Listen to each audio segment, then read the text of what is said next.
దీవికి కొనసాగింపుగా శ్రీలంక వైపునకు చివరిగా ఉన్న ధనుష్కోటి వరకు రైలు మార్గాన్ని కొనసాగించారు.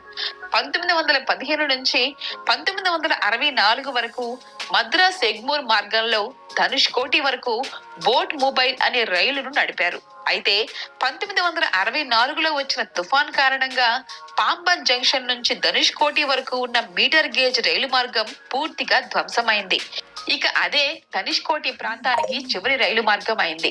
2014 ఫిబ్రవరి 24 నాటికి పాంబన్ బ్రిడ్జ్ సేవలు ప్రారంభించి 100 ఏళ్లయింది. ఇప్పటికీ ఏ మాత్రం చెక్కు చెదరకుండా సేవలందిస్తోంది. 100 ఏళ్లు దాటిన రైల్వే బ్రిడ్జిపై రైలు రాకపోకలు ఇంకా కొనసాగుతున్నాయి. తుఫాన్ కారణంగా కొన్ని చోట్ల డ్యామేజ్ అయినా కేవలం 46 రోజుల్లోనే రిపేర్లు చేశారు. ఎలాంటి తుఫానులైనా తట్టుకోగల శక్తి ఈ బ్రిడ్జికి ఉందని నిపుణులు గుర్తించారు. 2013లో సుమారుగా 220 టన్నుల బరువున్న ఓ నౌక ఈ బ్రిడ్జిని ఢీకొట్టింది. అయినా వంతెనకు ఏ మాత్రం నష్టం జరగలేదు. విడిపోయే వంతెన జాయింట్లు స్వల్పంగా డ్యామేజ్ కు గురయ్యాయి. ఆ వెంటనే దాన్ని రిపేర్ కూడా చేసేశారు. ఈ వంతెన గుండా ప్రయాణం చాలా మందికి టెన్షన్ పుట్టిస్తుంది.